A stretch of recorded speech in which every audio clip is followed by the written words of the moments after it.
విద్యుత్ దీపాల కింద నిలిచి ఉన్నాడు ఆనందరావు తెల్లనైన వెలుగుతో నిండిన నల్లనైన చీకట్లను చూస్తూ. అపశృతి సంగీతాలకు లయవేస్తున్న నిశ్శబ్దాన్ని వింటూ బజారు భీపత్సంలో బస్సుల రొదలో ప్రశాంతతను వెతుకుతూ. విలువైన వలువల లోపల శిలలైన గుండెలు గల జనారణ్యంలో విలాసంగా నిలిచి ఉన్న నీకు తన ఉనికి చిరాకు కల్పించవచ్చనే భయంతో తన మాసిపోయిన జీవితంలో 25 సంవత్సరాల దొంతర క్రింద నలిగి మాసిన పాత చిరునవ్వు శిథిలాలను చూపించి నిన్ను కాని అడగటానికి వస్తున్న జీవోత్సవం శతసహస్రఛాయలతో క్షణక్షణం విస్తృతమవుతున్న సారవంతమైన శ్మశాన భూవాటికి మధ్య నిలిచి ఉన్నాడు ఆనందరావు. తన శరీరాన్ని స్వహస్తాలతో భూస్థాపితం చేసే సంకల్పంతో. బజారులో భోజన హోటల్ బోర్డుల నీడలో 9 గంటల మీద 23 నిమిషాల మీద ఇంకా సరిగ్గా 7 నిమిషాలలో భోజన హోటల్ మూస్తారు. బజారు ఆవలిస్తున్నది. బద్ధకంగా, మత్తుగా, పొగరుగా అనుకున్నాడు ఆనందరావు. అతనికి ఆవలింత రాలేదు. ఆకలి వేసింది. ఎవరో ఇంకెవరితోనో అంటున్నారు. సినిమా లేదు, గినిమా లేదు, చప్పున భోంచేసి పోయి పడుకుంటా. ఆనందరావు వెనక్కి చూశాడు. అతని కడుపులో కాముడు గావుకేక పెట్టాడు. గసిరి కొట్టాడు. వాడిని చూసేనా బుద్ధి తెచ్చుకో. ఇంకా 6 నిమిషాలలో హోటల్లోకి వెళ్ళి భోజనం ఏర్పాటు చెయ్యి. ఆనందరావు జవాబు: నువ్వు బెదిరిస్తే ఇక్కడ జడిసేవాడు లేడు. కాముడు: ఇవాళ భోజనం పంపకపోయావా నేను నిరసన దీక్ష ప్రారంభిస్తా. ఆనందరావు: అదే నే కోరేది.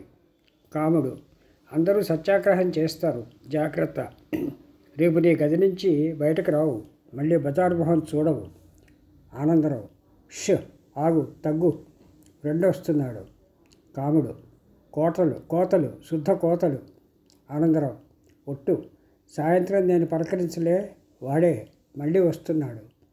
కాముడు: అప్పుడు ఇవ్వని వాడు ఇప్పుడు ఇస్తాడా? ఆనందరావు: అదంతా నీకెందుకు, 2 నిమిషాలు ఆగు, కాఫీ తప్పితే టీ పంపుతా. కాముడి ముందు జవాబు: చచ్చినా ఒప్పుకోను కాఫీ టీలకు. ఇవన్నీ పోసి మభ్య పెట్టొద్దు. చెప్తున్నా, నువ్వు కాఫీ పంపించు, తిప్పి కొడతా. ఆనందరావు ముందుకెత్తాడు. వినిపించుకోలే. సిగరెట్ అంటించాడు. కంగారుగా చిరునవ్వు పులుముకున్నాడు మొహం మీద. ముస్తాబు పూర్తయింది. పరిచయం తక్కువ కాబట్టి అతడి దగ్గర అప్పు పుట్టే అవకాశం ఎక్కువే. ఆనందరావు: హలో, ఏమండి? స్నేహితుడు: ఏమండి? నిశ్శబ్దం. ఆనందరావు ఇకిలించాడు. కడుపులో కాముడు సకిలించాడు. కాముడు: టైము. ఆనందరావు: ఏమిటండి విశేషాలు? స్నేహితుడు: ఏమున్నాయండి, సినిమాకి బయలుదేరారా? ఆనందరావు: కొత్త సినిమాలు లేవండి, చాలా బాగా చూశాను. వస్తారా? దేనికైనా పోదాం. లోపల కాముడు కథకళి నృత్యం ప్రారంభించాడు.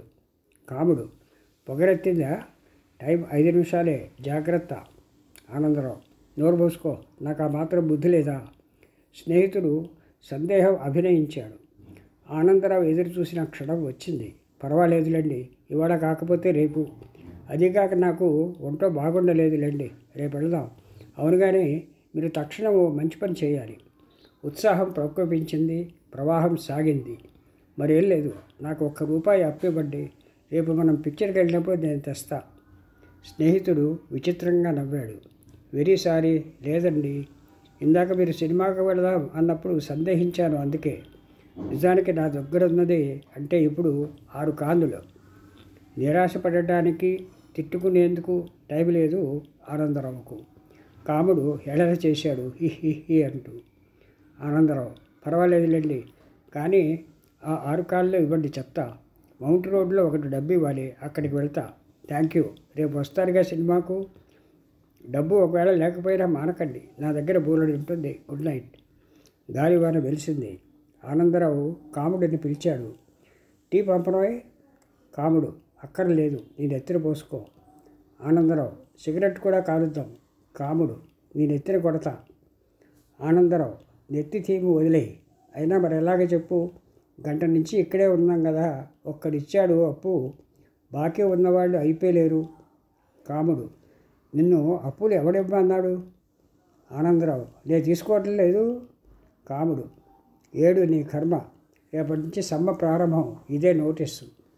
ఆనందరావు, ఆగు ఆగు, అప్పుడే ప్రకటించకు, పాత ఫ్రెండ్ వస్తున్నాడు, అధమం బన్ రొట్టేనా పంపిస్తా. కాముడు, ఉద్ధరించావులే, వాడు ఇచ్చాడు, నువ్వు పంపావు. ఆనందరావు, కాదులే,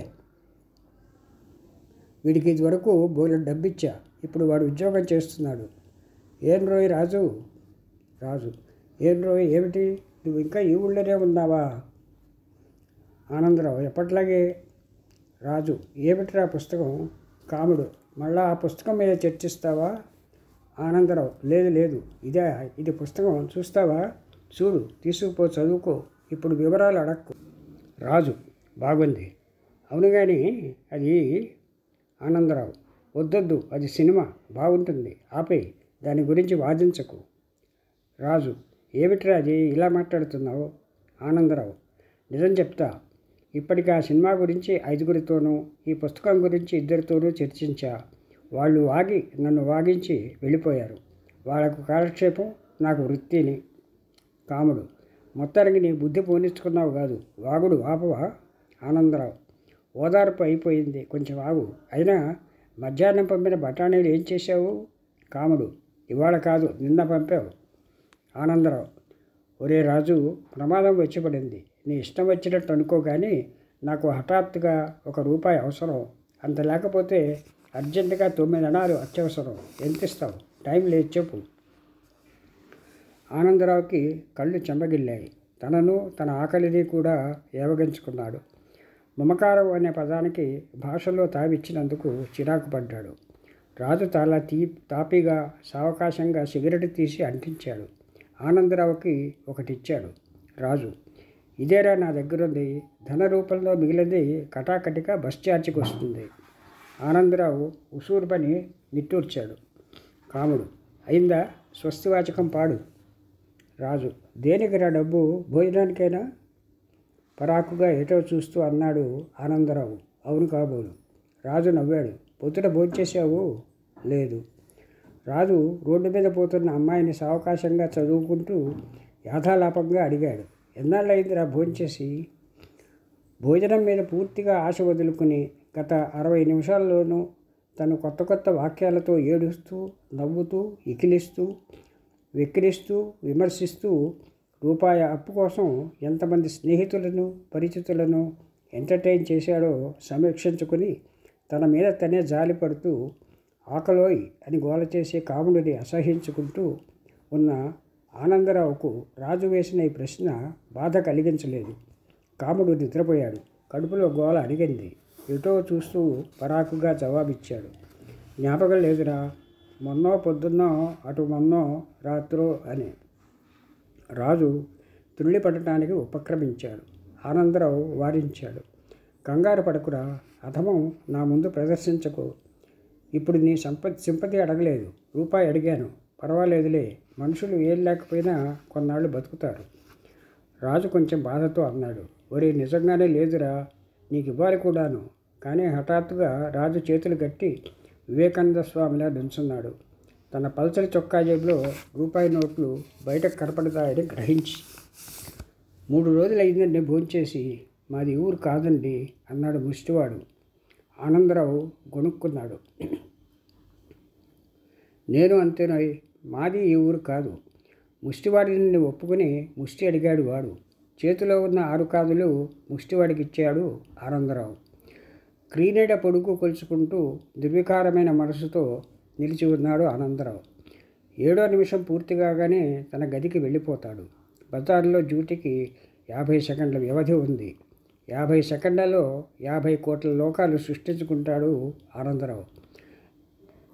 మెత్తగా, నిశ్శబ్దంగా, అందమైన కారు ఆనందరావు ఎదుట. కారు లోపల సీత ఉంది. అందంగా నవ్వాడు సీతను చూసి. ఆ నవ్వు తెలుపు కన్నా తెల్లగా ఉంది. సీత 2 క్షణాలు ముగ్ధురాలే విప్పర నేత్రాలతో చూసింది. ప్రేమగా, అమాయకంగా, ఆకర్షణీయంగా, అందంగా, ఆనందంగా. కారు తలుపు తీసింది సీత. ఆనందరావు కారెక్కాడు. మెత్తగా, నిశ్శబ్దంగా అందమైన కారు ప్రవహించింది. అందమైన సీత ఆనందరావును దగ్గరకు తీసుకుంది.